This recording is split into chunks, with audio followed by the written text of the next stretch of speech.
Hey, you are joining the Cover One Fantasy Show, and I am one of your three amigos, Greg Tompsett, joined with Anthony Prohaska and Rich Haynes. Gentlemen, happy 4th of July and Independence to you. Happy America Day. I know. I Fireworks. guess my cover one logo is red and white or red and blue, and then this is white. But I feel like Rich housed us on the America representation. I do have the right hat's there. fantastic. It's Yeah, very, it's a very good nice. look. It's a good look. Yeah, so this is a little short par 4 hat. Nice. I like it. As you join for tonight, we're going to be getting into all kinds of fantasy goodness tonight, talking about draft strategies and plans and how they associate to your favorite alcohols, drinks, and beverages. But before we dive into all that fun, make sure you go over and check out our sponsor, Underdog Fantasy. If you sign up, you'll see the description in the link for the show. You're able to go and check them out. If you use the promo code COVER1, you will be able to get $25 in free play on Underdog. You're able to go in, do all kinds of stuff with Best Buy drafts, long-term, season-long drafts, week-to-week drafts. You're able to do a lot of cool stuff with some fun that we're going to get into later on in the preseason lead up into the season with pick'em contests where you can do over-unders on production for players. And if you parlay some of those player props together, you can win 6 times, 12 times, and 20 times your money if you hit on 3, 4, or 5 of them. So we're going to have a lot of fun with those as we go. We'll look for some opportunities early on if there's maybe some guys who don't have a defined role, but we think they're going to win that role. Maybe some good ways to make a little bit of money right off the bat in week 1. But we're really excited to be able to work with the guys over at Underdog Fantasy. Definitely check out the app, download it, give it a try. If you use the Cover One promo code Cover1 when you download the app and get signed up, you'll be able to get $25 in free play, and should be a lot of fun. Without further ado, for tonight's show, we're going to be bringing on a special guest and a gentleman that we have some fun with on Twitter. You may know him from FTN and from his fantasy podcast over there, our man Adam Pfeifer. Adam, how we doing? What's up, guys? Thanks for having me. I gotta I had to rock the Bill stuff. I had to. So No complaints here. glad to be here. You know, Rich is already outnumbered, so now we're just Oh, he switched the switching hats. gears to his Browns head. I like Planned it. it. He's healing it up. I like it. No, but great. welcome, Adam. Like I said, you know, for anybody who isn't aware of Adam's work, you can make sure to go check him out. Doing all kinds of good stuff over at FTN. You can see him at APfeifer24 on Twitter. Hey, Adam, tell us a little bit. How'd you get involved with FTN and getting everything running over there? Yeah, so just it's been a little bit over a year now since FTN launched, and was lucky enough to first of all just been doing the fantasy content for as long as I have, and when it was put together, I was lucky enough to be asked to join, and it's just been honestly a blessing since. We've been doing a ton of great stuff. We just today, actually, July 5th was the last day. We had a free trial for a bunch of our new premium stats we launched. So there's stuff like you can see how many times a player was a first read on a play, what percentage of that for their team, a bunch of really cool stuff. And I've been just staring at it for 5 days now almost, just thinking of how many different articles I can write. But yeah, I mean, it's an awesome team, and I've been doing the fantasy football stuff for I don't know, 7 or 8 years now. Originally, like I told you guys pre-show, born in upstate New York. I was always a diehard Bills fan, and then kind of went from that to fantasy sports, always a huge part of my life. Kind of put the Bills and all that together, and everybody that's in the fantasy industry that knows me just knows I'm a Bills homer, and I don't deny it. Like I embrace it. So you'll see me draft Josh Allen and Stephon Diggs and Gabriel Davis and these guys in a lot of leagues, and I'm not shy about it. Well, heck, at least it finally didn't backfire this past Yeah, year. that's It true. was finally worthwhile to have those players. It's a good point. First time in a long time. It's always been like I've always tried to eliminate my heart for fantasy, and then it's always been easy as a Bills fan because it's not like I was going to take like Trent Edwards or I think one year I had Lee Evans when Scott he did Chandler. like I'm not taking Scott Chandler. I had a lot of Stevie though. Oh, Stevie was a Stevie, good one. Stevie was legit good. Like Stevie was a good one. I think that the best from a Bills perspective, especially in those Fred. drought dark years. Fred had some good years. Fred was so for me if you'll follow me on Twitter, like Marvin Jones is like my guy. Like he's like the most underrated player every year. I love him. Like that was Fred when he that was Fred. And yeah, like he like non-Bills fans that played fantasy were like, I love this guy. I'm like, you should, because he's the greatest. Like he's probably because I'm still just 28, so like Fred Jackson probably my favorite Bill of all time. He's top 3. He has to be. No, that stretch he was about the only thing we could cling to. Yeah, and it was the occasional Fitzpatrick game where he threw for 400 yards and had a crazy comeback, and then it was Fred and London Fletcher, who also one of my favorite Bills of all time. But yeah, I mean Fred and Stevie were probably, and Lee Evans was good too. But in terms of fantasy, like those 3 were probably the guys.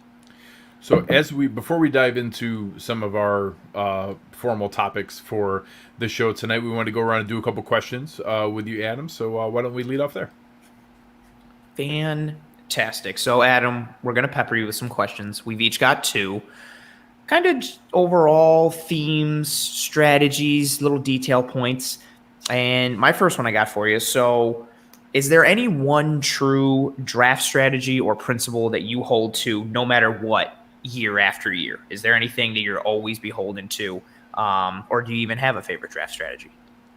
Yeah, like I try not to go into, like, you can try to go into a draft with a strategy, but 9 times out of 10, things are going to go south and you got to kind of adjust. For me, though, the one thing I'll say is, and I get a lot of questions like, is round X too early for this player, or is it too soon to like? For me, like if you have a really strong, feeling about a player, or you expect a really good season, just draft them. Like don't worry about this player usually comes off the board 2 rounds later, and I'm drafting him. Like just because I did that in a draft the other night. Like I wanted CeeDee Lamb, and I took him a little bit earlier than he usually goes, but I was at the 4th overall pick, so like he wasn't making it back. Like just that's kind of the main thing I would say is just if you really like a player, just try whatever you can to get them, especially if you're in a spot where you're not at the turn or something and you're not going to be able to get them back. As far as like draft strategies, so like it does depend on scoring obviously, but for me, I just try to, if there's really good players when I'm drafting, I try to draft really good players. That's kind of cliche, but draft really good players, man, and don't be afraid to go up and reach if you have to, quote unquote, to take the player you really want. I think that's a good piece of advice, especially for like newer people to fantasy, and especially in this like day and age where there's so many options for mock drafts, or even the different things you can. We've been plugging all this stuff to do with Underdog and do all these best ball drafts to get into a rhythm and see where guys are going to go. People fall in love with this whole like ADP. Well, this guy's his ADP is like 41st, and I'm sitting here at 31. Like I'm taking him 10 spots ahead of his ADP. I can't do that. That's too much of a reach. Yada yada. Like, and it also goes hand in hand with your like draft good players type of thing. If there's somebody you feel like this dude's gonna kill, this is my guy. I feel like he's gonna be it. Yeah, don't worry about the ADP. I think people get caught up in that too much, and they end up overthinking, which is also like a terrible thing in fantasy. You get caught like the whole like paralysis by analysis type thing, then you get in your head too much. Solid. Rich, I know you've got something for Adam here. Yeah, so obviously strategy. A lot of different things go into strategy, but what is your favorite draft slot? Maybe this year. Let's 2-part. What is your favorite draft slot in a redraft this year? Obviously, we're early on. Training camps haven't hit and all that, but as it stands right now, and then do you have historically a favorite draft slot, regardless of do you like this draft at the beginning, the end, the middle, that type of stuff? Yeah, so on the podcast, we usually do like one mock draft live recording every maybe 2 weeks, and I try to take a different spot. And then I also kind of just host a couple on Twitter one or two every week, just for people to just it's just fun to practice. But for me, I think most people would agree that like one is obvious. Like McCaffrey this year, it's weird because if you look at the top like 6 or 7 running backs, they're all really good. But McCaffrey and Dalvin Cook probably have the least question marks. I mean, McCaffrey like played a couple games, but his per game numbers were like 30 every game. Ridiculous. Dalvin Cook was great, and then there's question marks. People worried about Zeke after the down year, which I don't know. Like I'll talk. 3 is a spot I like because I'm one of the few I think that has a definite number 3 behind those two. And a lot of people don't want to pick after 2 because they're going to say, okay, I have to decide between Zeke or Kaiir or Taylor or whoever, Barkley. And, like, they all kind of have question marks, but I don't have any question marks about Zeke. So, like, you want to talk about getting your guy. Like, I was getting Zeke in, like, the 10th, 11th overall picks earlier this summer. It's like, that's unheard of, but people are worried. So, for me, like, I like 3 because I don't have a problem taking Zeke at 3 because he's actually my number 3rd overall ranked player this year. So, I do like 3, and then 1 is obviously, you know, you just set it and forget it. You take McCaffrey. I haven't had a lot of success with, like, 12. Just because there's obviously such a drop off at running back, and at that point there's still like the elite receivers because Adams is starting to fall a little bit with the Rodgers situation. So it's like, do you take one of the running backs, or do you say, okay, I can pair Tyreek Hill and Stephon Diggs, or Tyreek Hill and Devon? Like, so I think then you do that, but then you're hurting at running back. So I think I like 3 right now, and then obviously 1. And we'll get into that later. I actually had a couple of times I almost wanted to jump into questions. We'll get into some of our strategies later, but it's going to play into multiple of those that we go into. A little bit on the personal side of things, what is maybe your proudest fantasy football moment, and maybe what's one of your most frustrating? So proudest is 2-part, like, because it's not really a memory of me playing, but it's the first memory I have of, like, knowing what fantasy football is, and it's probably how I started to realize I really wanted to do it. I was probably, I don't know, 9 years old or something. My dad and both my brothers were in a league. And I'm watching them on the computer talking about these players and everything, and I'm begging them to invite me to the league. And finally, after saying no over and over, they're like, all right, whatever, you can join the league. And not knowing it, they gave me the worst players off the waiver wire and said, hey, here's your team. Have fun. I remember the quarterback on this team was Chris Winkie. That was my starting quarterback for fantasy. My starting running back was, I think, Olandis Gary. I think I had Mushin Muhammad as my receiver, and I thought it was the coolest thing ever. So that's my first, like, actual memory of fantasy. Proudest would probably be, not counting anything I've done with, like, you know, the industry of actually playing. There was a playoff game in fantasy a handful of years ago where I was losing by, I don't know, 4.5, 5 points. Last player left was Donald Brown of the Colts. Colts are winning by, like, you know, 10, 14 points with like 2.5 minutes left in the game with the football, just running the clock out. He busts off like a 65-yard touchdown run, and I win. And what made it better was it was against one of my really good friends, and from this day on, like, if I just tweet or I just text him and say Donald Brown, he will. You can just ruin his entire day. He gets so mad. So that's a good one, I would say too. My worst memory is probably I was on the opposite end of the spectrum of that. It was one of the Christmas or Christmas Eve games. It was a championship, it was either the championship or the semifinals. Winning, only players this guy has left are the Eagles defense. They're playing the Raiders on Monday Night Football. I remember the day, everything. Clearly, I'm not mad about this still. But yeah, this is like a couple years ago. Yeah, Derek Carr takes a sack. They're down by like 10, playing in garbage time. Takes a sack. I think Fletcher Cox sacks him, or Brandon Graham, one of those guys. They scoop and score, and I lose. So that was not fun. That's fantastic. Do we? I kind of want to. It's like, no, it's not fantastic. That wasn't fantastic at all. I want to stay on that for everyone, if we can, real quick. Like, Greg, do you have a proudest and a most frustrating? And then, Rich, do you have a proudest and a most frustrating? I definitely have them. So I have a similar one. So that the trophy over Rich's shoulder, you can see there, is definitely my favorite league. We all the friends growing up and guys that we've played together for coming on almost 20 years here, all playing in the same league.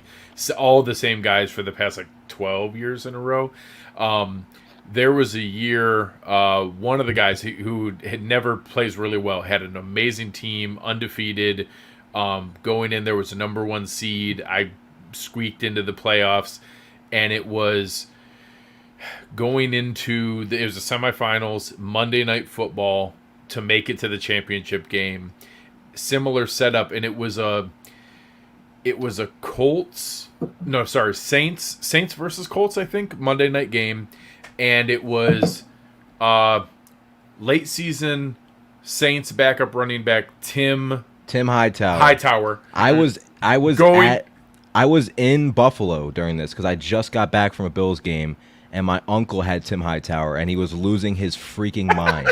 So if you say Tim Hightower to anybody in the fantasy industry, they'll be like, "Oh yeah, he won people leagues in 2016, whatever it was." Like, it's unbelievable run. Nobody forgets. Nobody and going forgets. through, and this is like I think it ended like both teams scoring in the 170. So his team was phenomenal and going crazy. Comes down to the very end. I don't really have much of a shot to be able to do it. It's the Saints are losing, and they're gonna lose the game and don't really have a shot because I think with the format, the other team kicked the field goal, and then the Saints are trying to go down and score. It's 4th down, but he gets sacked on 3rd down, and then a penalty, and it's like 4th and 29.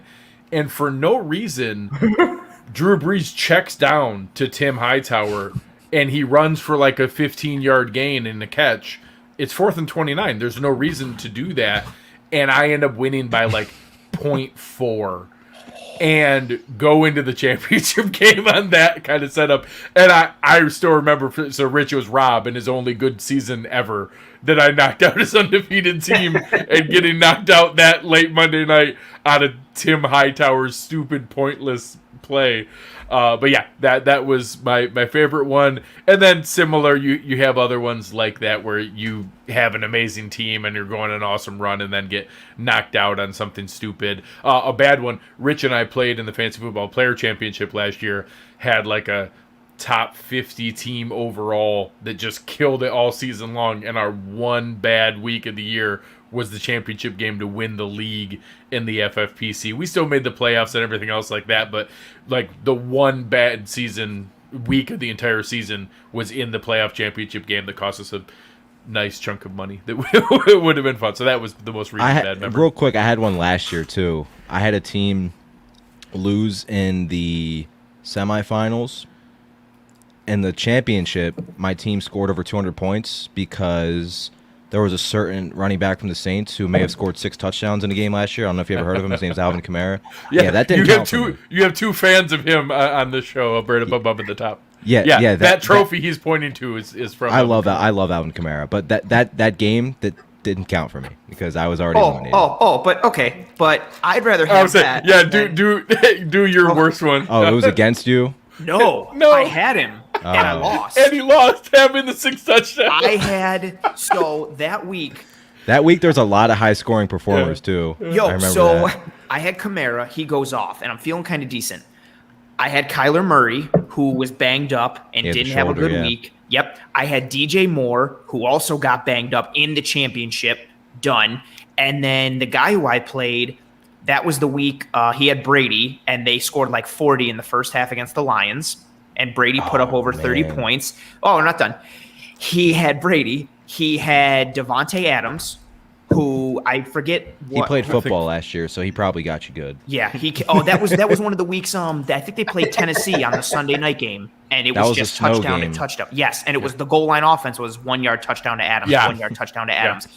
And he also had Stephon Diggs, who balled out. Was that the Patriots game? Yes. Yeah, giving the deuces to J.C. Jackson as the Patriots game. I got a lot of texts that day, be like, tell your guys Stephon Diggs to knock it off. I'm losing. I'm like, Dude, he's good, man. I went from like the highest of highs because it was my main league, like the highest of highs, thinking like I was going to win.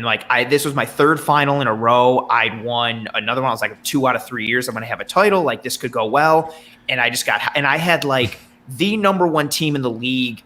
I had the most points in the league by like 200 something points. Yeah, that I will forever, like Kamara is my boy. I love him. Yeah, and he's forever like, oh, like I had that game and I lost. It's just so frustrating. And that one's, and I guess I'll just stick with it. That's my most frustrating. My favorite, my most proud. Well, it was also kind of luck based. It was, maybe like 3-4 years ago. I had 2 really important leagues and I was in the championship for both of them. And it was going into, I think it was either the Monday night game or the last game of the week where it was Steelers-Texans in Houston. And was that the game where Hopkins made that crazy one-handed catch in the corner of the end zone? He made that crazy one-handed catch. So in one league, I was down and I had Le'Veon Bell. And in the other league, I was up and I had no one left and my opponent had Hopkins and Le'Veon Bell. And Bell did enough to get me the win in one league by like 2.5 points, but then he and Hobb didn't do good enough in the other one, and I won. So I won one league because of Bell by 2.5, and I won the other one by like 0.75 or something ridiculous. And yeah, that hop catch, I was just like, whoa, what? And I got up and I was like, I can't watch this anymore. And I shut the TV off. I think I went to my brother's room because we were doing. Okay, it was Christmas Day. I think that game was, and I made my brother play 2K with me because I didn't want to watch football because I was so nervous and stressed. So that's my proudest. What's your proudest one, Rich?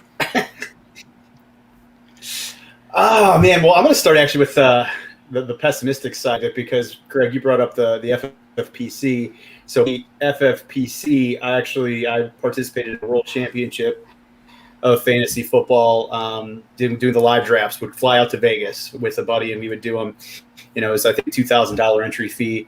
And it was probably 2009, 2010, where I had won, I believe it was it was the championship of our a decent chunk of cash, $6,000, something like that. And I was going up against Ray Rice, and Baltimore was down. So kind of the similar situation to, I believe, the Tim Hightower story. And they checked it down to Ray Rice 5 times on this drive, and we were winning, not comfortably, but we had it.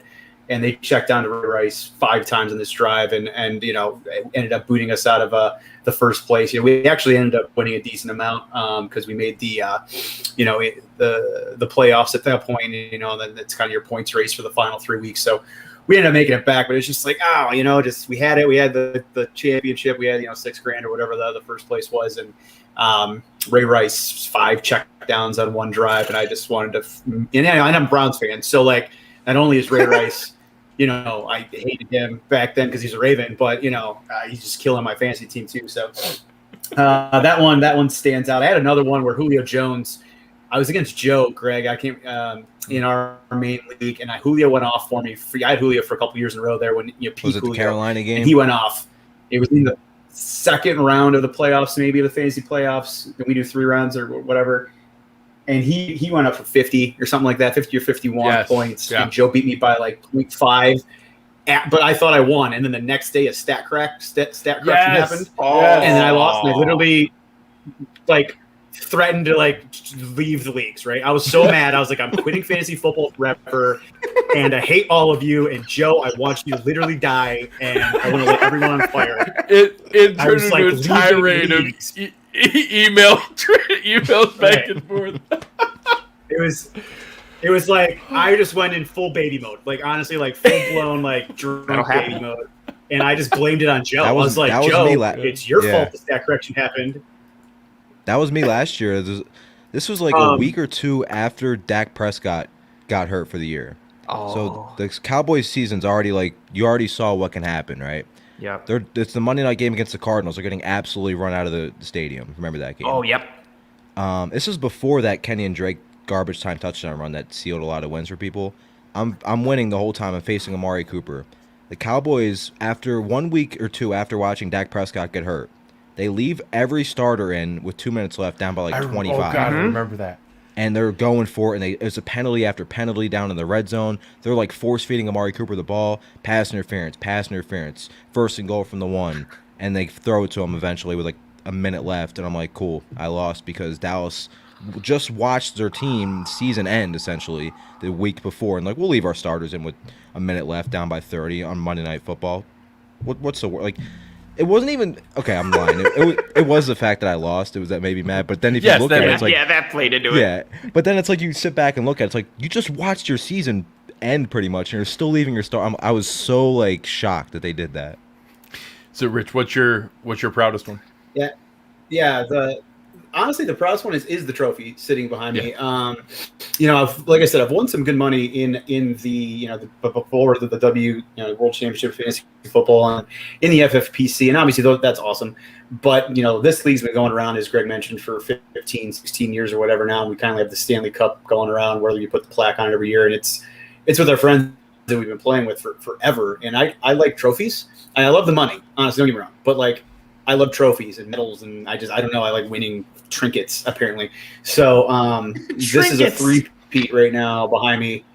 Thanks to Mr. Kamara, who I drafted in like the 13th round when he was coming out of Tennessee as a rookie. And, I've had him now for 4 straight years and won 3 straight championships, not only because of Kamara, but, that was obviously a huge head start in a lot of those years. So right now, that's probably my proudest accomplishment because, again, that's 15, 16 years of, fantasy history there. Again, myself, Greg, and another gentleman, Dave, kind of dominate that league. And I kind of took the lead. Well, I did. I didn't kind of. I took the lead in championships. First one to win 5 championships. So, each of us had 4, and he now has rattled off 3 in a row for a 5th record-breaking time. To where I put on a suit or I put on a sports coat after I won the 5th one. Once it was locked up, and I sent pictures out to everybody with the sports coat and the 5 up, and I was talking some mad trash over the group text, and it was holding trophies. So yeah, I don't know. That's the best part about fantasy football is being able to talk trash to your friends and being able to stay connected to do fun stuff. Let's wrap up a couple more questions, and we'll get into some of the strategy for the night. Anthony, what's your last question? Adam, are there certain, granted, because there's so many options for fantasy football, whether it's redrafts or keepers or dynasty and PPR, happy hour, all these different types of things. Are there certain draft formats where you tend to go with more risk versus being more safe and vice versa? Or do you kind of just, there's the same amount of, risk and safety regardless of what kind of draft format you're in? Yeah, I mean, you look at today, Scott Fishbowl 11 started. That's the fantasy league with 1 million people, and the only way you're winning that league is if you differentiate and you go with some riskier players. So it's obviously very dependent on not only league format. Like this league, you get you had a 40-yard, your kicker hits a 40-yard field goal, it's 4 points. But if you miss a field goal in this league, you lose 3 points. It doesn't matter if it's a chip shot, it doesn't matter. So there's obviously some risk there, and then I would say a lot's based on roster construction too. So say your first couple selections are all really safe players, right? Obviously you're running back whoever you take in the first round, and then say you take a Keenan Allen who's 90 catches in his sleep, whatever, and Michael Thomas. And then later on you go, okay, let me look for somebody like Mike Williams, a guy that has had 2 seasons where it's been 1 year he's scored 1 million touchdowns and no yards, and the next year was the opposite. It's like he's kind of boom or bust. It just really depends on your roster construction in the middle rounds or whatever rounds of your draft. That's what I like to do. I like to kind of balance having those high floor players with some players that just have an immense ceiling. So, but yeah, as a whole, just really depends on the league settings and kind of how your roster's shaking out. Nice, solid. So, and Rich, I kind of think that even leads into your question. Yeah, and I'll get to that in 1 second. I actually want to put up another Cliff comment. I was just about to throw up a Cliff comment, and this is just a funny story for me. So he's bringing up Dalton Hilliard. So I grew up, Tecmo Super Bowl, right, as playing as a kid, and I was strangely a Saints fan. I was a Browns fan, but I always would pick a team in the other conference, right? So I ended up being a Saints fan and a Browns fan. I still have a Saints legit old school starter coat with the pocket in the front, the real one, right? I think I remember you had a killer playing with Dalton Saints Hilliard blanket on Tecmo. Oh yeah, yeah, you had a killer Saints blanket for forever. Those teams I followed for no particular reason. So that brought back a fun memory when I saw his comment there. But I guess to get back to the questions, do you give more importance to high floor or high ceiling, players in redraft leagues? Again, I think it really depends on what you've started your team. I like to kind of have, for me, if there's no point really in if you're doing your draft, your starting lineup is assembled. Now you're just loading up on bench players. There's really not a huge point of just drafting a bunch of floor players off your bench because, you're drafting guys in the 10th, 11th round that, perfect example, he might not even been drafted in a lot of leagues. Darren Waller a couple years, you know what I mean? Josh Allen, Lamar Jackson the last couple of years. I mean, at that point, you're just looking for players that can go from players that were barely being discussed being drafted to, if you had this, there's always, ESPN, and they always tweet out the results of, the X amount of fantasy championships had this player on that roster. Yeah. It's a lot of those are obviously McCaffrey and the elite guys, but then there's a lot where it's if you didn't draft this player in the 14th, 13th round, probably you probably walked into the championship if you had that player on your team. So again, it's kind of similar. It's like if I have a couple floor options, I think the best way to put it for me is I like to have a combination of both. I like it. And you talked about the Scott Fish Bowl here today, and Rich and I talked about our favorite home league. What kind of prep do you do for your main big leagues? Is it anything leading up beforehand specifically, or even the night before? What are the things that you do to get ready for ones you really care about? I'm not trying to sound like cock. I just don't. I don't prepare because I'm literally, by the time I draft in August with my friends in my home league, I know I've written about stuff. I've talked on the podcast, 50 times. Like, I know the players I want, why I like them this year. So really, but in Scott Fish Bowl, for instance, different scoring settings, you need to be aware of what's going on. But for my actual home league, I just, I go to the draft, I draft. The problem is good players, draft good players. Draft good players. Maybe let me draft some good players like a John Madden. Boom, I'm gonna draft some good players. But maybe rephrase that or rethink about that from obviously, you're right. So you're writing about this all the time.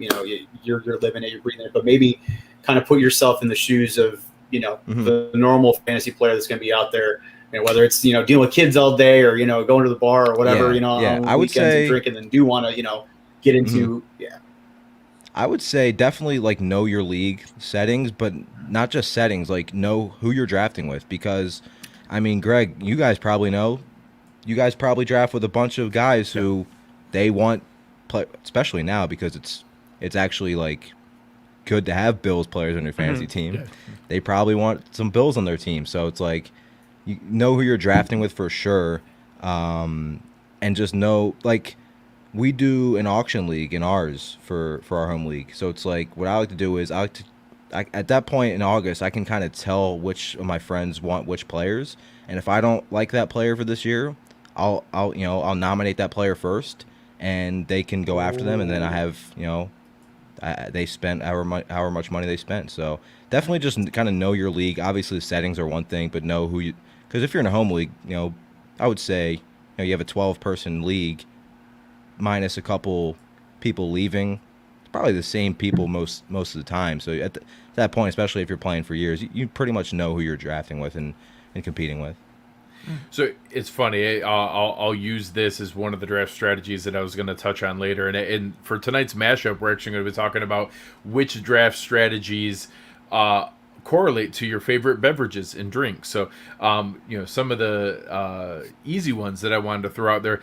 Don't be the guy that auto drafts. Auto drafting is like natural light. It technically counts, but no one's going to respect you. Natty light. Never auto draft. I'll always be there to be able to make the call. And at the other end of the spectrum, I'm going to use Adam.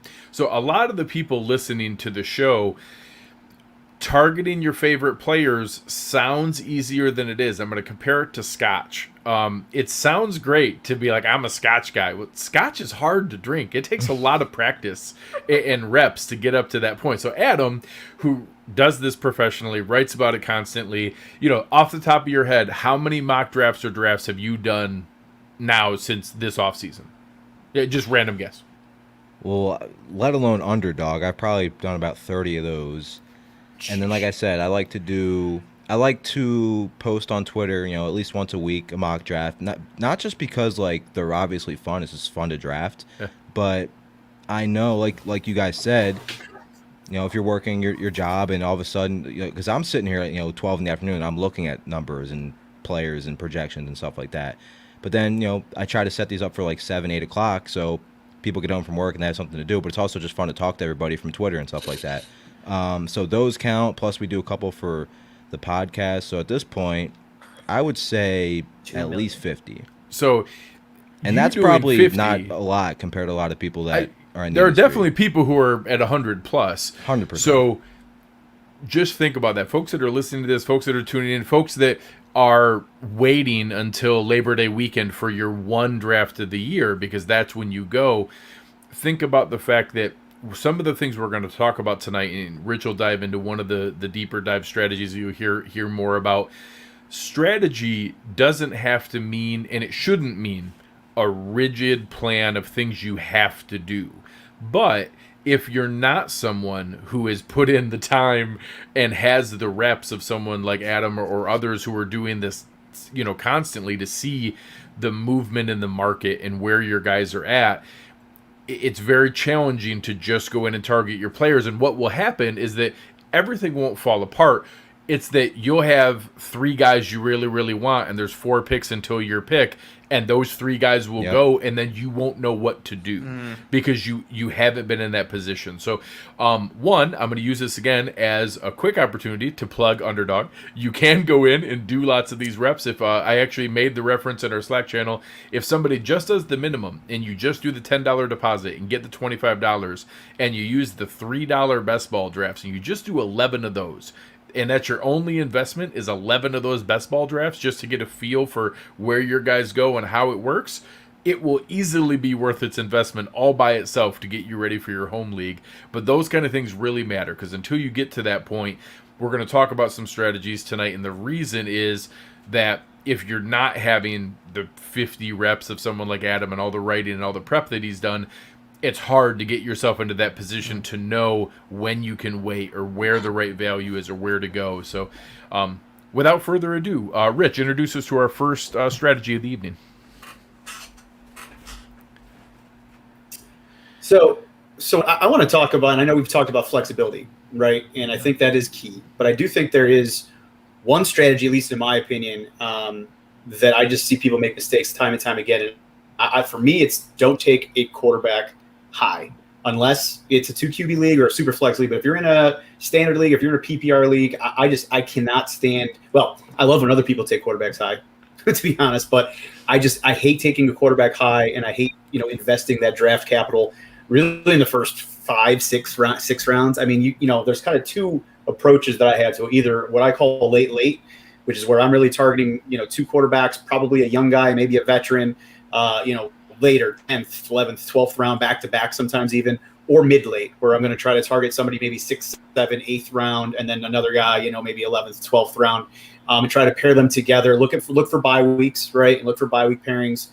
Make sure you're not, obviously I'm saying bye week, but also make sure they have good matchups when they are on each other's bye week, and really try to pair it up. And I think that's a strategy that really is successful, because then you can utilize those first 6, 7, 8 picks for all of the other fun different combinations that we'll probably talk about a little bit more on the show today, which is where you're going to really hit your home runs in some of those other spots. So just to kind of get into that a little bit, and I'll talk about, in my opinion, some 2021 late QB targets in a second, but just to kind of drive home that point. In 2020, if you look at, obviously everyone has different scoring, but if you look at your basic 4 point per touchdown, all the basic kind of scoring for a quarterback. Last year, Josh Allen was the number 1 quarterback in most leagues, and let's be honest, Josh Allen was probably a mid-round pick, or maybe even late-round pick, depending on who you're drafting with. But a mid-round pick in non-Buffalo Bills leagues, That's right? key. And he ended up being the number 1 quarterback. Yeah, non-Buffalo. But that is important too, though. If you're in a homer league, right, and your quarterback is good, you have to pay attention to that, because they're going to go higher than they probably should. But in all our leagues, Josh Allen went, middle of the road, maybe even that 9th round at times, and he was number 1. Number 2 last year, Aaron Rodgers in a lot of scoring formats. Those 2 were close. They flip flopped in certain situations. Aaron Rodgers, everyone was so down on Aaron Rodgers going into the year last year. They thought he was fried. They thought he was toast, and he kind of went at the end of that first, not even first, like second tier of quarterbacks. I ended up picking him up in multiple leagues. From a standpoint of redraft, 7th round sometimes, and he was second. He was the number 2 quarterback. Then you get some of your young guys, which I love the young guys late. Last year Justin Herbert. I picked him up in our dynasty league, that trophy that's behind me. I picked him up in the 13th or 14th round last year in our. It's not dynasty, I guess it's a deep keeper league. And I think I'm going to be able to keep him now for 3 or 4 years. But Justin Herbert was huge. He finished 9th in most situations. And then a guy that's actually done it 2 years in a row now, Ryan Tannehill. Ryan Tannehill, everyone doesn't think about Ryan Tannehill, but Ryan Tannehill had a great year last year, as well as in 2019.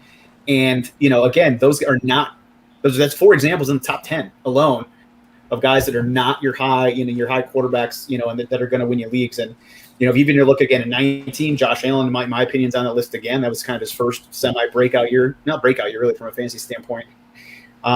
Jameis Winston had his 5,000 yard passing year, even though he threw like 30 picks or whatever. He's a fantasy stud. And Kyler Murray's first year, right? So that was your young guy example. Yep. He gave gifts to the other team and gave gifts to the fantasy owners. 2018, Pat Mahomes, Matt Ryan was a mid-round guy. Deshaun Watson was kind of his first year on the scene. Big Ben was a mid-round guy. Jared Goff, all those guys were top 10, top 11 quarterbacks. Mm-hmm. You weren't spending high draft capital. And even going back to 17 before Mahomes was on the scene, Alex Smith was like fourth. Alex freaking Smith was like fourth overall from a quarterback standpoint in that offense. Carson Wentz's first year and Kirk Cousins are some examples of guys that, if you go back and look at the past 4 years that, again, you're not spending high draft capital. And one of my favorite ever, just that's my last historical player, back in like 09, that season that I was talking about, I actually picked up Matt Schaub in like the 12th round or 13th round in the World Championship, and he ended up having like the third or fourth best fantasy season from a quarterback standpoint, really, vaulted me in that league. So, again, you're not spending that high draft capital on a quarterback, and you really can hit on some guys that are going to really separate you from that standpoint later on in drafts. This year, in my opinion, right now, as things stand, obviously things can change with training camps and whatnot. Joe Burrow, I think, is a guy, even coming off injury. I think Joe Burrow, as long as that knee sound, he has great weapons in Cincinnati. He's going to be a later guy to look at. So, I did a little bit different. I didn't do my draft strategy as a drink. So, kind of named these players. So Joe Burrow, for me, obviously saw the cigar after the national championship game. He's like a fine cognac. He's not really like a Remy yet, but he's like, he's a solid bottle of Henny, right? He's a solid bottle of Henny, like 7, he's a solid bottle. So he's a little cognac right there. Trevor Lawrence, we talked about him last week, but he's really another young guy. I love the young guys late. Although Trevor, I think, is more like a White Claw. I don't know. I'm not a big fan of Trevor Lawrence. I think he's a little douchey. He looks like a White Claw. For me, he does. I know. I was reading it in the notes, and I was like, "Oh, that's spot on. He's White Claw." Yeah, he's not even like black cherry White Claw. He's like mango or some tangerine White Claw. He's crap, but he's probably going to be good in fantasy. So take a look at him. Obviously, his opportunity is going to be a good one down there in Jacksonville. I think Urban's going to do some nice things with him. Browns fan, I'm going to go with Baker. I still think Baker has. The running game is going to probably limit his ceiling a little bit from a true, he's not probably going to be up in the mid, 5, 6, 7 from a fantasy standpoint, but the weapons he has, and that second half of the year, especially last year, and he had 2 or 3 games last year that the weather just murdered his stats. The wind out of the lake was insane. Deshaun Watson, he played against the Texans in one of those games, and both of those quarterbacks threw for 10 yards and it had nothing to do. The Raiders game, yep. It was so bad. So, he probably lost out on 400 yards passing at least, 4 touchdowns or something like that just from wind. So I still think, he's a guy to take a peek at. You probably want to pair Baker with a stronger second quarterback, a veteran or something like that, just to make sure that you're pairing it. But I think Baker's a good shot in the dark. And then I like Matt Stafford this year. I like the situation he's going into out there in the West Coast. He's tough as nails. Me and Greg were actually talking about some videos. Actually, the game against the Browns, it was quite some time ago where he broke his shoulder, broke his one of the greatest things ever. Right? Yeah.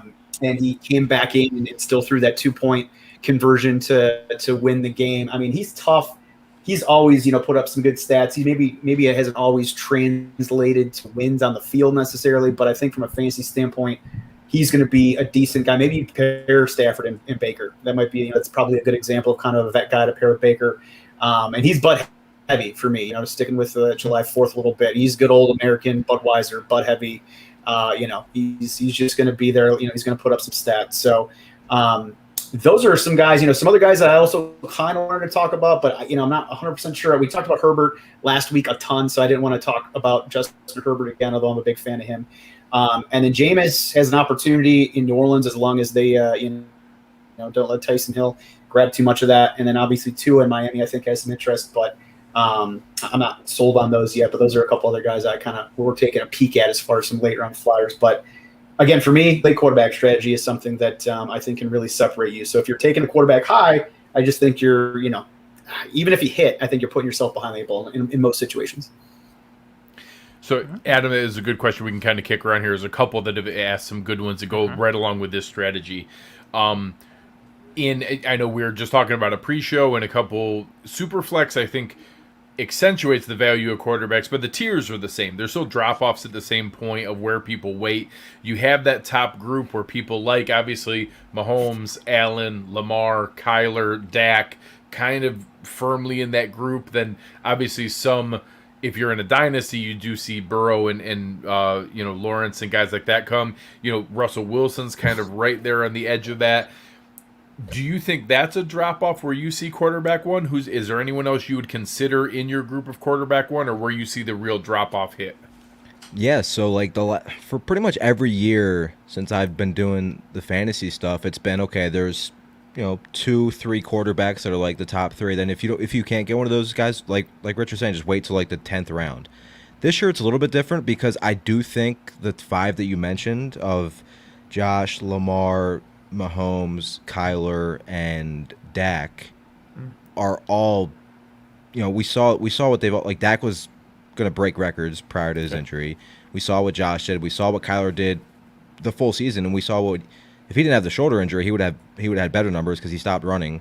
And then obviously Lamar can go for 4,000, 1,000. We know what Mahomes can do. So I do think they are clearly ahead. But Rich also mentioned, like, there's, you could go 6th, 7th round quarterback. I've seen drafts, especially on Underdog, where Lamar Jackson's in the 6th round, and I'm not passing him up in the 6th round. So yeah, I think that is the tier 1. As far as a significant drop-off, I don't know how significant. I mean, Russell Wilson, we don't know if they're going to let him cook. I mean, he was the MVP of the NFL in the first 6 games of the season. Like, if you told me right now Russell Wilson would average 40 pass attempts a game, he's in the tier with them. We know he's efficient. But that next tier for me would be Herbert, Russell Wilson, and then when Rich mentioned Ryan Tannehill, I did a little fist pump because since he's been on the Titans, he's literally been the second best quarterback in fantasy points per dropback behind Lamar Jackson. Like, it's him. He's been so efficient, and it's like, okay, every year I'm like, okay, he's gonna stop being this efficient, right? And then they trade for one of the 5 best receivers ever in the offseason. So I'm like, I'm not off him now. He runs a little bit. He gets like 4 rushing touchdowns a year because they run that RPO at the 1 yard line where it's like, oh, Derrick Henry's getting the ball, and open, and he runs and does the little thing. And the little finger. We saw that firsthand last year when we played them. We, as in Gross. The Bills. I'm on the team now. But no, but I do agree. I do think that is the top tier. I think there is a drop off. But like Russell Wilson, like I think he's super interesting because like points per drop back, we know he's been one of the most efficient. Like when Russell Wilson when he does throw the football, it's 20 yards down the field or it's in the end zone. Like he leads the NFL in end zone throws every year. So it's like if you can get games where he's not throwing 26 times and it goes to 38, with his talent and the receivers he has, there's no way you can't say he wouldn't be in the same tier as Dak and Josh Allen and all those guys. So that is one of my favorite storylines this year. It's like they didn't have any draft picks. They had a 2nd round pick was their first pick of the draft. Draft Dwayne Eskridge. It's like when you already have Metcalf and Lockett, maybe that's a sign they want to let Russ throw it more. They bring in Gerald Everett. They have a new offensive scheme. That's interesting. But I do agree though. Like if I don't get one of the top 5 quarterbacks, I don't mind waiting. Jalen Hurts is popular this year. A lot of people are talking about him. And then the rookies. I mean, if you told me right now, we'll see when training camp starts, what happens if Trey Lance starts the season? I mean, in that system, I mean, that's a perfect well, his ADP is going to skyrocket by that point. Correct. But like Rich talked about pairing a veteran and a rookie. I mean, I like drafting Trey Lance in redraft leagues, even if you have, Tom Brady or something. It's like, okay, you know what you're going to get from Brady, but like Trey Lance has an upside of what we've seen from Josh Allen and Lamar Jackson, where it's like you draft them with the 2nd or last pick you're drafting, it's all of a sudden 25 points every week. So as always, the quarterback position is loaded, but I do think there's a drop off after the top 5, but it's not like, I mean, Justin Herbert and Russell Wilson and like that's my next tier. They're very good. We haven't even mentioned Aaron Rodgers. Yeah, so, like if Aaron Rodgers plays, like, and I'll be honest, I was lower on Rodgers last year because I didn't think he was like, for me, again, I'm 28. Aaron Rodgers is the best thrower of the football I've ever seen in my life, personally. So like, I was just worried about they were a run first team, and their receivers outside of Adams were terrible. Did not expect a 19% touchdown rate from Robert Tonyan. Sorry. I'll do better next time. Coming off of 2019, like there was reason to be skeptical. Like there was reason to think that he had hit the wall and that it was just ready to be done. I was more worried about the system with Matt LaFleur. They were really run heavy, especially in close, and like MVS has shown flashes, and then Devontae's obviously as good as it gets. But then it's like, okay, who else is Alan Lazard going to step up? And Roger, I honestly think it might have been the Jordan Love selection that just said, all right, cool, I'm Aaron Rodgers. I'm about to do some things. Well, and then they followed up the Jordan Love pick with going with AJ Dillon early in the draft, and so then you're like, okay, between him and Aaron Jones and still Jamal Williams and then Love, it's like, are we transitioning away from Aaron Rodgers? You have to give him the benefit of the doubt for that draft though, because there weren't many good receivers in this draft class last year. Oh wait, it was historically good. There was a lot of good ones. Before we switch over to, I think this is a good question for Michael. We'll go to this for you next, Rich. What do you do when you are waiting? Why do you wait? Any other late round quarterbacks you like, Anthony? I know it's kind of a hold your nose element for me, but I don't hate Daniel Jones late. I think that all the investments they've I'm terrified. made. Yeah, I'm horrible. Well, talk about Rich's idea of needing to pair it. Yeah. I don't want him as my only plan, but they've surrounded him with a ton of talent. There's a lot of guys I've talked about him. Yeah. And I've talked about him on the podcast a lot. He's getting this year's Josh Allen buzz. That's not happening, and here's why. He's not Josh Allen as a player, and Kenny Galladay is not Steph Diggs. Let's just be honest. Yeah. But if you told me that the Giants would go from, because they were dead last in offensive line last year, if they could get from like 32nd to like 17th even, because when Daniel Jones has no room, like he panics under pressure. That's why the fumbles are always, and that's huge because he was top 5 in like adjusted completion percentage on deep passes last year. You bring in Kenny Galladay, who's probably one of the 5 best, deep ball receivers in the league, but none of that matters if the offensive line can't protect him. So like that's why I said, because he runs a little bit too. He averaged like 4.5 rushes per game and like 30 rushing yards per game. The offense should be better because Barkley's back. You add Kenny Galladay and Kadarius Toney. I'm very intrigued by him, and I don't know how to feel about it. It's I think honestly, if the offensive line goes from 32nd to like 17th or 18th, he'll be pretty good. If it's still like 25th and below, it's probably going to be he could fumble himself out of the job. He could lose the job just by fumbles. Yeah, Anthony, any names you like late? I would say we spoke about a couple of them, and again, relatively defining like late. But Jones is up there for me. Jalen Hurts, and then another couple names. We spoke about last week on the pod a little bit. I like the idea of Ryan Fitzpatrick in the Washington offense, especially if you can nab him late and pairing him with someone who's not as volatile potentially early. I think Ryan Fitzpatrick is a great one for that, for either of the double late or the mid-late strategy that Rich talked about. I am a massive subscriber to that draft strategy and philosophy and proponent of that. And then I also think, we spoke about it a little bit, Matt Stafford in that Rams offense, tons of weapons, good offensive coordinator. You have a guy who's good between the ears, confident, tremendous arm, still athletic enough. And, we spoke about it a little bit with the shoulder thing. That's one of the greatest sports moments I've ever seen in my life. And he leads the winning drive. Arm is slumped. Guys come to hug him and celebrate. And he's like, I can't lift my arm. I can't lift my arm. Like, don't touch me. As he keeps walking through because his arm is out. Yeah, those are real big for me. Jones is the most intriguing one because of the upside with his legs and what he can do, even though he'll probably fall over his own feet on the 10-yard line if he gets a chance to break one big. But the idea of having Galladay and Slayton and Shepard and Evan Ingram, even though he's got some dropsies issues, and another year with that offensive line, which is a pretty good offensive line, Saquon Barkley coming back. If Jones is just halfway competent, he has a chance to put up some good fantasy points on the board. I don't know if he's necessarily going to be as good of an NFL quarterback, but from a fantasy standpoint, he really intrigues me. That's a big story. And then, along with Hurts, Ryan Fitzpatrick, and Matt Stafford for me. Those are my late targets. So for Rich, one of the strategies we brought up Hurts a couple times. And just real quick on Hurts, I just think that I thought about him as well. I think he might be a guy that ends up getting overvalued. Personally, I think he's that hot name. He's like one of the hottest. I think a lot of people are like, "Oh, Jalen Hurts." And I just think he's going to end up going higher than you want, at least in that mid late strategy. So, but he may end up being, very good. So I guess kind of to, Adam's point earlier, like, hey, if you like the player, take him. But I just, for me, he'll probably end up getting overvalued and drafted a little higher than I would like, at least from that strategy perspective. I can tell you right now, I know there's a lot of people that have him 6 after the top 5. So there's a lot of hype on Jalen Hurts, and I get it. It's too high for me.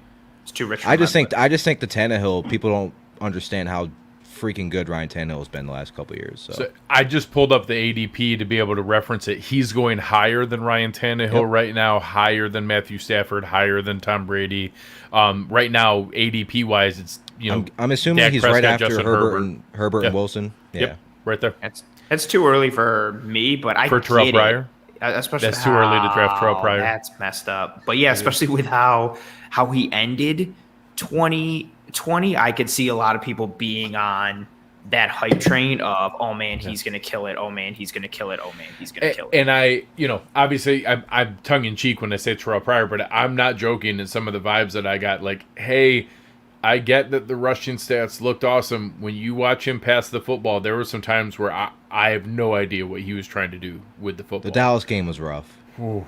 So don't get me wrong, it's early. Maybe he has a chance to come back. I'm going to be fading Jalen Hurts this year and seeing where it goes. And if I'm wrong, I'm wrong. But I'm not going to have a lot of shares of Jalen Hurts around my various teams. Rich, this question from Michael I thought was really good. And it's one of the strategies I was going to kind of make fun of later on is I think one of the defaults some people, especially newer players, fall into is, oh, I need to draft my starting lineup. And hey, I already have 2 running backs. I already have 2 receivers. I don't need to draft any more of those for a little while. And that's where you see quarterbacks go 5th round because, well, I have my other starters. I better get one of those guys. What, with Michael's question here, how do you want to invest that draft capital when you are waiting on quarterback? Kicker. Yeah, I mean, yeah, definitely kicker, and as a Browns fan, punter. But yeah, I mean, I was a big proponent of wide out for the longest time. I loved starting drafts wide out, especially if I was in the second half of the draft. Pick 6, 7, 8. Now, I would say in the last 2 to 3 years, honestly, that has my tune has changed on that slightly, just because there is. I feel wide receiver just gotten deeper, obviously, as the league's turned more of a passing league. And, as more teams have gone to running back by committee, it is obviously important to at least get one of those running backs that's going to get a large, portion of those carries. But, if it's PPR league, I don't know. I just have a thing for wide receivers. So I like to air it out a little bit and go wide out. But honestly, in the first 5 or 6 rounds, and, Anthony, not to, I guess, steal some of your thunder, but yeah, just grab, I would just grab as many wideouts and running backs as I could, unless it was a 1.5 point tight end league. Then obviously I would think tight end. And heck, even in like the 3rd round, if Kelsey or whatever is sitting there, maybe I would consider it. But tight end's another position I usually kind of just wait on and try to figure out. But I just load up on those wide receivers and running backs, and know that I'm going to be good there. And if all of them hit, cool, I have trade capital. If one of them gets hurt or 1 or 2 of them don't hit, I'm still going to be in a good spot, even in a flex league, if I have have to start a flex position at wide receiver or running back. So that's obviously what I like to do.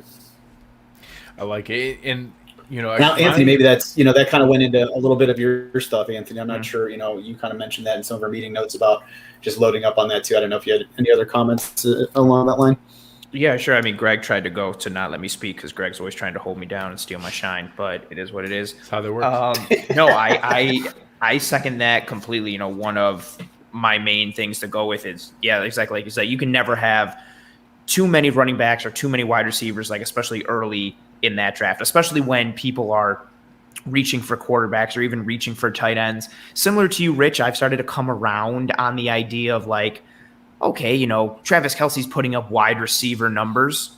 Okay, and there's a big drop-off in there. Maybe I'll go tight end early. But I've had a lot of drafts over the last several years where I'm coming away out of my first 6 picks, and I've got, 3 running backs and 3 wide receivers, or, 4 and 2, or some kind of thing like that, some sort of combo of 3 and 3 or 4 and 2, because you can just never have too many in that regard. And as I mentioned, that also ties into, I'm a huge proponent of the grab a QB late type thing. I get when people the sexy pick of like, oh, take Mahomes or take Lamar, or when Rodgers was killing it, you take Rodgers. And I've had a couple times in my fantasy career where I've taken a quarterback in like one of the top 3 rounds, and it's worked out. I've done it twice, and one time it worked out really great and I won a championship, and the other time it went terrible.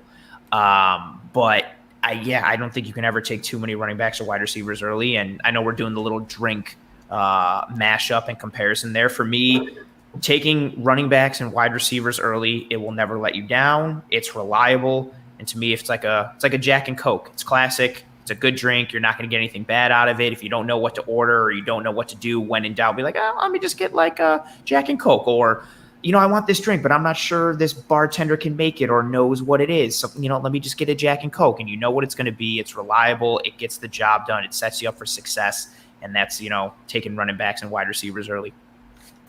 Drafting your full starting lineup is like ordering a drink that an umbrella comes in, and like you have to pretend to take the umbrella out so nobody sees it. Oh yeah, just take it out. That's a really good point, Greg. Like, especially we've had so many people who have reached out on Twitter and in the show comments the last several episodes about like, oh, this is my first time playing fantasy football, or this is my first year. And I think that's a very common thing for a lot of people, thinking like, oh, okay, like this is what my roster is. Okay, I've already taken running back, my 2 running backs and a quarterback. I have to take a tight end now, or I have to take this, or I have to take a defense in round 8 because I have to fill out my whole roster, yada, yada. And you don't have to do that. So I think that's a tremendous point. And yeah, umbrellas sometimes aren't great. Sometimes they add a little like flavor or like ambiance. But the one exception is when you're on vacation, it's okay to drink fruity rum drinks with umbrellas in them. That's the only exception. Fruity rum drinks are my go-to wherever I am.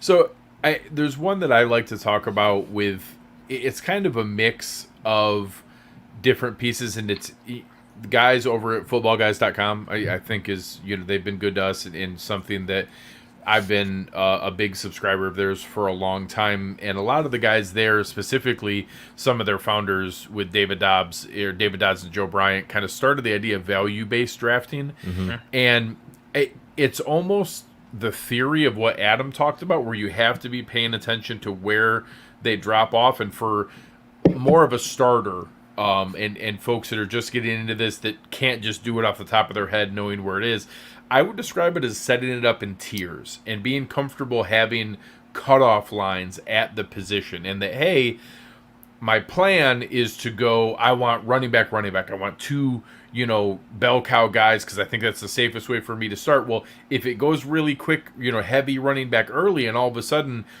your second running back, you're already looking at, I need to take Chris Carson early. That you're not beholden to that. You don't have to go in that area, and understanding where those cutoffs are and creating tiers that, hey, I really want to start tight end early because I know tight ends really, can be boom or bust, and I don't want to be trying to figure out if I need Chris Herndon or Eric Ebron, later on. I want a guy that I can trust. You don't want those people. That was such a quick. You don't. Chris Herndon is not happening ever. Stop trying to make Chris Herndon happen. Fetch.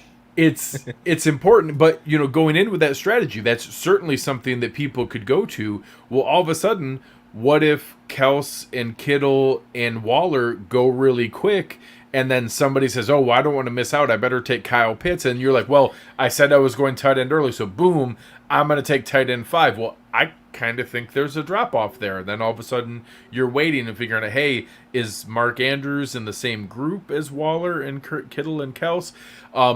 So having those tiers is the way that I would approach it, in that, you can even do this with a draft printout sheet, or if you're on a spreadsheet, you can just literally block them with outline lines or draw lines on the sheet and say, hey, if I still have a chance to get one of the guys in this group, it's worth it taking my 4th wide receiver before my 2nd running back, because man, this is still a really high valued guy that I believe in. And this also goes along with, one, I would strongly recommend, the further you get into fantasy, the more you get into it, try to make your own rankings. Try to sort it through. Ask yourself the questions of, would I take this guy? If I have the choice, well, then don't rank him higher if you wouldn't take that guy. Now, that's easier said than done. It's a lot of time. That's a lot of involvement. So the step before that is find guys that you trust and find people that you respect and that you understand. Use their rankings as a starting point and maybe just shuffle a couple guys around that you like and think that are better. Find a lovely gentleman like Adam and be able to go in and use his rankings, have them as your starting point, and then, you know, if he's higher on Ezekiel Elliott than you are, then that's fine. Then move Zeke down, and you like Derrick Henry or you love Nick Chubb this year and you think this is going to be a huge year to be able to really cash in, and you don't think it's going to be the same timeshare with him and Kareem Hunt, then move him up and be ready to take them. But that draft tiers is kind of the mixture of where this goes. You may not be able to just, you know, go off the top of your head to target certain players like someone like Adam is able to do, but you can still have that same model setting yourself up, and that's a strategy that I think can work and is doable. It takes a little bit of prep, it takes a little bit of setup time to be able to do it, but that's one that I would start with, is find some people that you like the rankings of and then set them up in your own tiers to do it so that you have an idea where those drop-offs are coming or where runs are happening, so you don't get caught up in taking that guy just because you're afraid you're going to miss out. Be confident enough to pivot and say, hey, that was the end of that tier. You don't want to lead off the first pick of a next tier into a position. Take value at a position that's still there, and that's one I think you can stick with, that you don't have to be regimented to. Solid. I think that's great. One other thing that I think is kind of cool. Go ahead, Rich. Go ahead, Anthony. No, you go ahead, man. So I was just going to say, I'm just holding you down like Greg. I'm just holding you down. Everyone's holding me back. One thing that I like to do is along the lines of what Greg was saying from a tier standpoint, I'll just set up a quick Excel sheet, and I'll actually just try to mock out like 3 rounds. Not going on a website and doing like a mock draft with random people. Just myself. Like I'll try, especially if I know the people in the league at all. I'll try to think about like how are they going to draft in this scenario, and I'll use, to Greg's point, a ranking sheet I like, and then maybe I'll change it a little bit. But then I'll actually go off of my own rankings and go, okay, hey, pick 6 is this person. I know them. I think they're going to do this. And obviously you can't do that for every draft if you don't know the people you're in. But even if you don't, just setting it up and running through like 3 rounds of the draft to kind of see how it's going to play out, just I think sets you up for a situation where you can then maybe be in a better position to pivot, or to, okay, that didn't happen in real life, but I know maybe, if you run through a couple different scenarios, and maybe if you pick a wideout, or go running back wideout, how it's going to fall, so that you're in a better position to pivot and maybe know how things would change if those things happen in real life. And you don't have to do the whole draft. In my opinion, just 3 rounds, maybe 4. I like to do it. So, for me, going 3 or 4 rounds is just kind of a fun situation to kind of think through. And I just think, again, I think it just sets you up a little bit better to be ready for, the inevitable when something weird does happen. And I think obviously those first 3 or 4 rounds matter. They matter the most. I mean, if you miss one of those players, you're in a problem, right? You're kind of in a tough situation. So if you can nail those first 3 or 4 picks and make sure that they're going to be producing points for you, you're going to be in a pretty good spot. That's an excellent point, Rich. And that, like what Greg said and like what you said, that ties into one of my main strategies. And Adam, you mentioned it early on as well, is the whole knowing in a perfect world, if you're drafting in a league where you're with the same people year over year, you kind of know, like, for example, like I have a bunch of leagues with people from, living in New York City. And so everybody would always think like, oh, well, Anthony's going to take the Buffalo Bills guy early because he's a Bills fan, which I would never do. But I knew I had dudes like, okay, so-and-so loves the Giants. He's going to take Sterling Shepard in like round 3 because he's all on the hype, and he's going to take Sterling Shepard, and that's going to be a terrible pick. Like, so in an ideal world, you're in a league with people regularly, and so-and-so loves to go QB early. He's going to take QB. He's going to take this. This guy's going to do this. And you want to like play your opponents because you can kind of know like, okay, I don't need to take this position now because so-and-so, like I'm sitting at pick 10. And if I know the people at 11 and 12 going up and then coming back down, if you can kind of plot out what they're going to do, then you can be like, okay, no, I don't have to take this guy now. I can take this guy because that other guy is still going to be there, because guy at 11 is going to take Travis Kelce because he loves the Chiefs and will do anything to get a Chief. Guy at 12 always goes QB early, so on and so forth. And then I'd also take it to another level, especially in drafts that aren't done like online. If you're doing live drafting with people, I will write down every single person in the order, and I'll write down the roster slots and how many bench spots there are. And then I write down and put in who they take at each pick. So I can sit there and be like, okay, these 5 people took a QB. Like, they're done with QB, and I know they won't go QB till later. Or again, if I'm sitting at like number 6 and it's on the way back down going to 5, 4, 3, 2, 1, if I'm sitting there and I'm like, well, the top 5 guys already took a QB, they're not going to take another one. I can take the best running back or wide receiver right now, or maybe even tight end, and wait on QB, because once the snake goes back and then comes back up, then I can take my QB, because I don't have to take them now, because those guys have already done that. So know your opponents, know their tendencies, or just play your man. Like, know what's going on in your league at that moment. Who's taking what, in what order, what holes do they have still on their roster, what do you think they are going to be going after, and then kind of play off of that. And as we continue with this whole drinking mashup, I don't have drinks and for an analogy for this, but I have it with knowing, people's tendencies when it comes to that drinking aspect. So again, knowing your opponents and knowing what's going on. It's like going out to a bar or anything, out for the night with friends or groups of people, and kind of knowing everyone's tendencies. So when you go out to the bar, who in the group is the one who is going to drink too much, and someone's going to have to make sure they get home because they're going to turn into a mess? Who is the lightweight, and once he has 2 drinks, he's on the floor or he's going to be terrible? Who's the person who gets a couple drinks in him and decides to mouth off and say the wrong thing to the wrong guy or say the wrong thing to the wrong girl? Who's the person that whatever reason, has a Jack and Coke and feels like he wants to take his shirt off for no reason, or maybe his pants? Like, know your tendencies for your opponents in the same way that your friends' tendencies when you go out for the night, and you kind of have to plan the night accordingly, and that'll set you up for success. It's fantastic planning. It's an excellent strategy, both in drafting and in life. Know which of your friends are going to take their pants off, so you are prepared and ready to be able to help. That's how I live my whole life. I plan that for everything. That's how I've achieved success in fantasy, my jobs, real life, everything. It's all based always off ready. Which Whose of pants my are coming friends off? is going to take their pants off.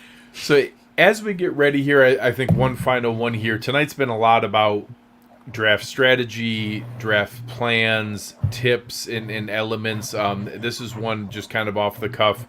Any final advice for the people that are listening that are, have one draft that they're getting ready for, one league that they play, first time playing fantasy, something that you think that they can kind of stick to and go with, and I'll lead off here and say that, again, it's a shameless plug for our wonderful friends over at Underdog. Doing mock drafts matter. Going and doing those things. And I think there are sites that you can go do that. I know many of the top sites, your ESPNs, your CBSs, your Yahoo, they'll have those. It's tough sometimes. People go in and take Tim Tebow in the first round and then log off, and it's really hard to get much value from those. A term that you're going to hear more and more come into the common vernacular is best ball. If you can find some low-cost best ball drafts, a best ball means that you just draft the team and then don't have to manage it. There's no trades, there's no waivers, there's no pickups, there's no lineup decisions. You're able to simply just draft your team and then let it go. You might hear it as draft and go. You might hear it as best ball, some other terms like that. I think it's great to use those as your real life mock draft, because people treat them in a much more realistic setting, because there's a little bit of money. And our friends over at Underdog, you can do $3 best ball drafts, but $3 is enough that people are going to do them seriously and finish every pick. They're not going to pick goofy people for wrong reasons. Those kind of practice reps that you can get in to do at a reasonable cost or at no cost would be great. I think those kind of reps are worth it. So, not everybody can afford to put in a ton of time, can afford to create their own rankings, can afford to even maybe know the tiers. But if you spend a little bit of time doing a few of those best balls or practice runs, I think you can then get it to the point where maybe you can do a little bit of those tiers. I'll open it up for the group. Any other tips or ideas for the people that are out there that are just getting started here? Oh, I'll go with one, especially for people who are just starting to get started. Preparation is super key, if for anything, whether you're doing mock drafts, whether you're reading, whether you're checking out different analyst sites or apps or magazines or whatever. Like, do your homework, do your prep work. The more you know, the better you will do 100%. That being said, there's still an element of non-sensory, which isn't a word, and randomness to fantasy football. And I would say fantasy football is like 60 or 70% almost like luck and randomness, and like 40 to 30% like skill and knowledge. Obviously, like the more you put into it, the more you'll get out of it. You know, there's certain people who tend to do well, who obviously understand fantasy and how to play it and how to go by it. But do not think, you know, we've made the joke before, like if you're sitting there playing fantasy football and you're like, man, like I need to win this week to get into the playoffs. You can't do anything more than set your lineup. Like you can't click the button harder to make your team better or try better or do anything. I try. I try to do that. You can try, but you can't stop, you know, having J.K. Dobbins bust off a big run and then have him take him out at the 2-yard line to put in Gus Edwards and have him vulture a touchdown for you. By the way, I love Gus Edwards. So Gus Bus. There are just certain things, that element of randomness, and it leads to a lot of like jokes and fun stories, but there's a whole bunch of things that you can just not account for, you can't equate for, and don't ever let it like, I say this advice because I say it to myself, I've had so many like days where fantasy just ruined my day because something ridiculous happened, and I'm just like, oh my God. And I'm like, well, you know what? Like that's the like the randomness to it. And like I say this as a person who I played fantasy football for a long time. I've won a lot. I've been in a lot of finals, playoffs, championships. You know, I've had a bunch of fantasy success, and I would say there's still there's just a lot of times you can't do anything about it. Don't get upset. Don't let it turn you away from fantasy or think like, oh, this is stupid, I'm not playing again, I tried 1 year and this sucked or this is terrible. It'll get better with time, but no matter what, there is that element of randomness and non-sensory that you just can't plan for, and sometimes a lot of the time it'll burn you and make you want to tear your hair out and punch someone in the face. Adam, Rich, any tips for the people from you guys? Yeah, I'll say we didn't even touch on this, but you can obviously do whatever you can to try to, you know, formulate the perfect draft, right? Which really isn't possible, but understand how incredibly rare it is for your team at the end of your draft to be your team at the end of the season. Ooh, because good one. It's never happened for me. Like it's not gonna happen unless you just hit it out of the park and don't have injuries and there's so even if you, we talked about preparation and stuff, which and Greg, you mentioned the mock drafts where it's like that's one of the main reasons I host the mock drafts, so we don't have some random guy from across the country taking Tim Tebow in the second round or 5 of the 12 drafters go on auto selection in the middle of the 5th round. So it's like you can do all the preparation stuff, love that. But at the end of the day as well, that's just kind of half the battle is the draft, right? Then you're going into the, you know, making sure you're checking who's being picked up off waivers and trying to trade for players and trying to, you know, so it's don't get too attached to, oh, my draft, it's over, like my team is so good. And to be fair, I've done that before. I looked at my draft and I said, oh, good luck. And then 3 weeks in and you're wondering why, you know, Jonathan Taylor hasn't scored a touchdown or whatever. Like, it's not going to be, you know, I would say it's a 95% chance that the team you draft is not the team that's going to be your, let alone week 6, like week 8, you know, let alone week 16, 17. We didn't even talk about that, by the way. We have an extra game this year, which is pretty interesting. But I would say that do not get too convinced that your team is your end-all be-all, because 95% chance it's not going to happen.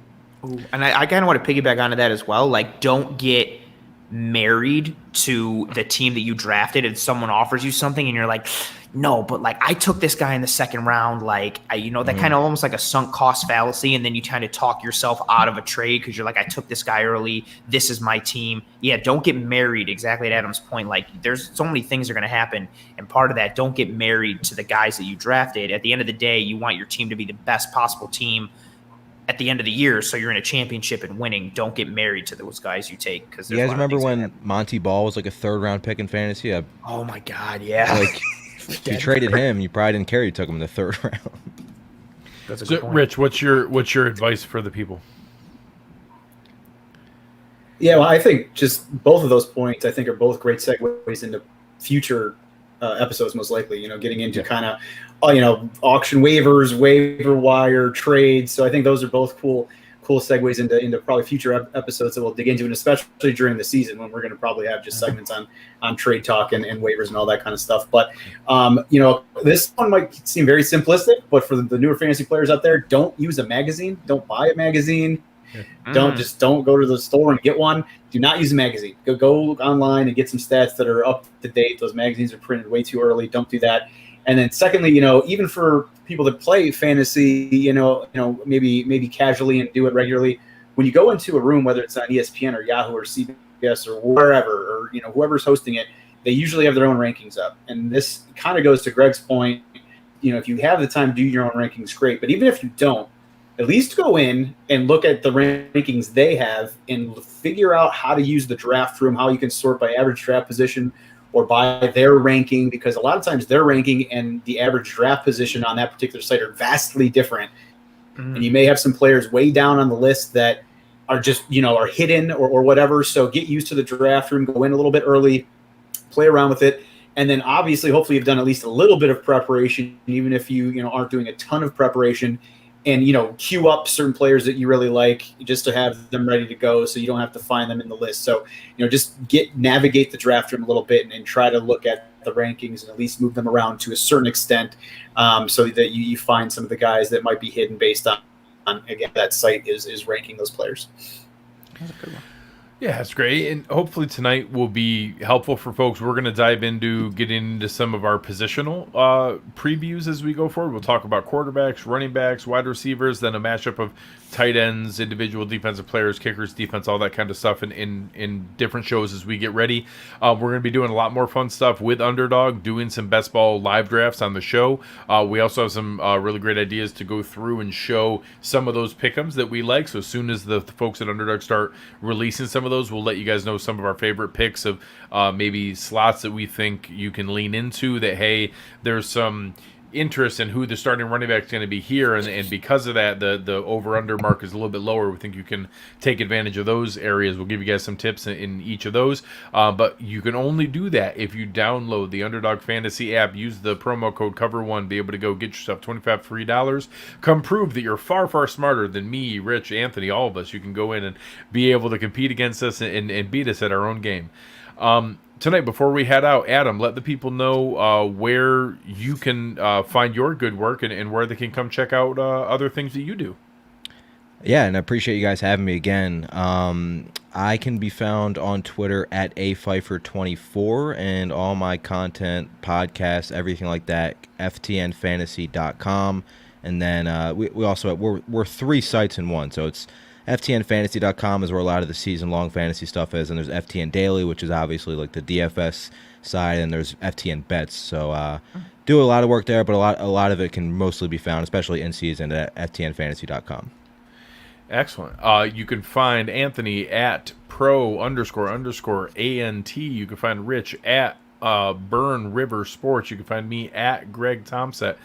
Gentlemen, and any final notes for the people before we sign off? Fantasy's terrible. Nobody should play it.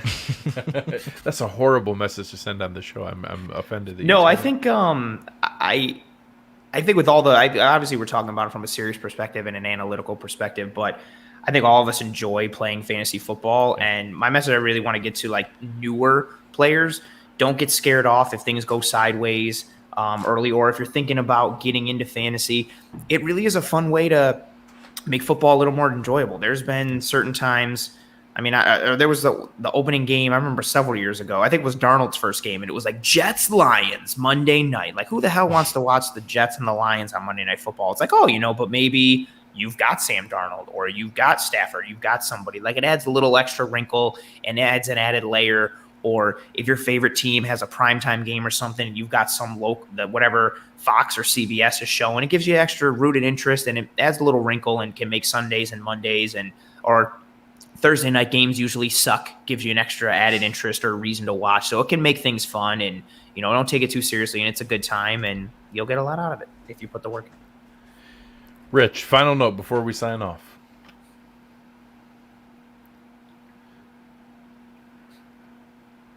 Oh, wait, do we lose you? Rich, we can't hear you. I can't hear him either. I'm just saying, hopefully everyone had a great 4th of July weekend. No other comments, and just looking forward to continue to, have this discussion as we move forward, as march towards the actual football season. Mm-hmm. Yeah, enjoy this last little break before we get back to training camp and everything else that's going on. This is going to be the final stretch of kind of the slow period before news starts breaking and crazy stuff starts happening. We get back into training camp and all the things that come along with it. Appreciate you guys checking us out here. We'll have a lot of fun guests coming up here with our different quarterback tiers, running back tiers, wide receiver tier shows. But we appreciate Adam for your time tonight. This was awesome. Really appreciate it. It's going to be a lot of fun. Check him out over at FTN. Make sure you check out our friends at Underdog and come on over and check us out. But you have been listening to Cover One Fantasy, and we are out.